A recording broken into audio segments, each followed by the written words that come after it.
Welcome to IELTS Academy 9. I'm Yusr. In this video, we will learn the 5 basic punctuation marks that you should use in your writing. So let's get started.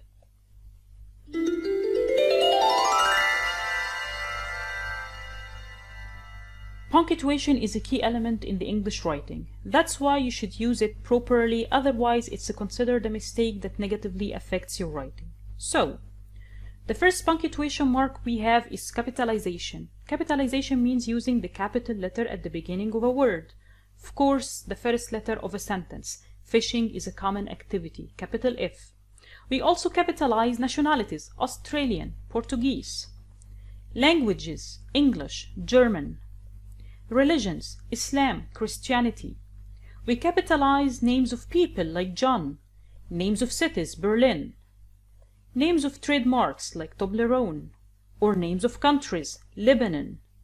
Also names of events like the World Trade Fair, or names of organizations like Microsoft. We capitalize all days of the week like Monday, and all months of the year like April. We also capitalize titles of books or films like The Silence of the Lambs. The second punctuation mark is period or full stop. Of course, period is used at the end of a sentence. Punctuation is essential for writing, period. So whenever you are done with your sentence, use a period.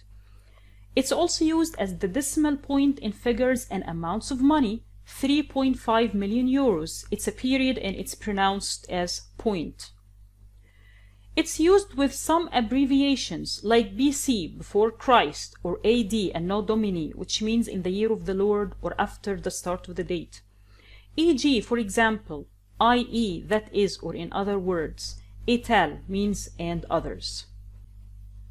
So that's for the period. Now let's move to the third punctuation mark, which is the most commonly used mark, the comma.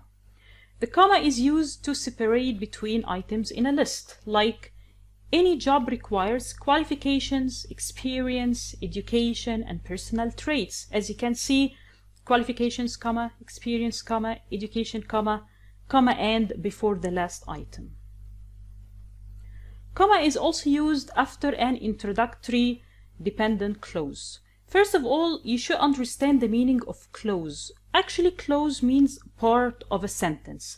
For example, we have this sentence. If you are interested in writing, you should improve your writing skill. This is one complete sentence, and this one sentence has two clauses.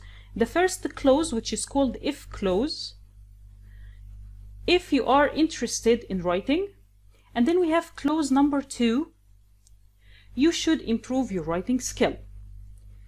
Introductory dependent, introductory means it introduces the sentence, it's in the beginning. Dependent means it depends on another clause, because if I say, if you're interested in writing, what? You have to complete it, so it depends on another clause. So that's why it's called introductory dependent clause. And here we use a comma in the middle between the two clauses. Another example. While she was walking, she heard a scream. This is one complete sentence and it has two clauses. The first clause, while she was walking, and clause number 2, she heard a scream. To join these two clauses, we have a comma in the middle. And you can use this with if, when, while, after, before, and so on. We also use the comma before coordinating conjunctions. They are called fanboys. Conjunctions means connectors or linking words. They link clauses together. And they are called fanboys. Fanboys are capital letters that stand for the conjunctions, like F for A for and, N for nor, B for but, O for or, Y for yet, and S for so. So for example, he rehearsed many times, so his performance was stunning. So here we use the comma and one of the fanboys. So the employee is hardworking, but he's not punctual. So we have the comma and but. Remember that you cannot use a comma without a conjunction. It's a mistake and it's called comma splice. Comma splice means using the comma alone without any conjunction. It's a mistake. We use also the comma with non-defining relative clause. Now you understand the meaning of clause, part of a sentence. Relative means it has one of the relative pronouns, who, which, whose, where, and when. Non-defining means it adds extra information to the sentence. So for example, Frances McDormand, who is an American actress, won her 4th Oscar. So the non-defining clause here, this part in the sentence, who is an American actress, this is the non-defining relative clause. It has the relative pronoun, who, and it's non-defining. It adds extra piece of information. So if I delete this part and I read the sentence again, Frances McDormand won her 4th Oscar, my sentence is still complete and correct. That's why it's non-defining and it's added between 2 commas. So if you have non-defining relative clause, a clause that adds a piece of information that doesn't affect the sentence, if you delete it, please put it between 2 commas. Now let's move to the 4th punctuation mark, which is the semicolon. Semicolon is like a comma with a dot at the top. Again, the semicolon is used to join 2 clauses, but here 2 independent clauses without a conjunction. So for example, Michael drove too fast, he got a ticket. Here we have one complete sentence that has 2 clauses. The first clause, Michael drove too fast, clause number 1. He got a ticket, this is clause number 2. And it's independent. Independent means it doesn't need to depend. I can say Michael drove too fast, and I understand it and it's complete.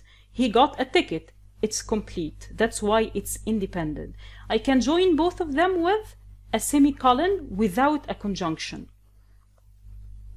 She's qualified, she's struggling with the target. So she's qualified is clause number 1. She's struggling with the target, this is clause number 2, and I can join it with semicolon.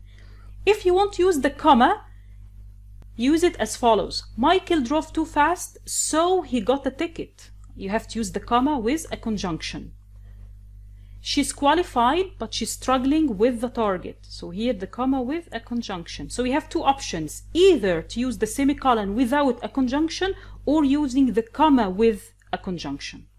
Now let's move to the 5th and last punctuation mark, which is the hyphen. Hyphen is the dash-like mark, and it's used with compound numbers. Compound means it has 2 parts, 21, 99.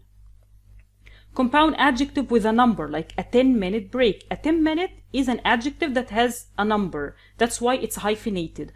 Or a 4-day leave.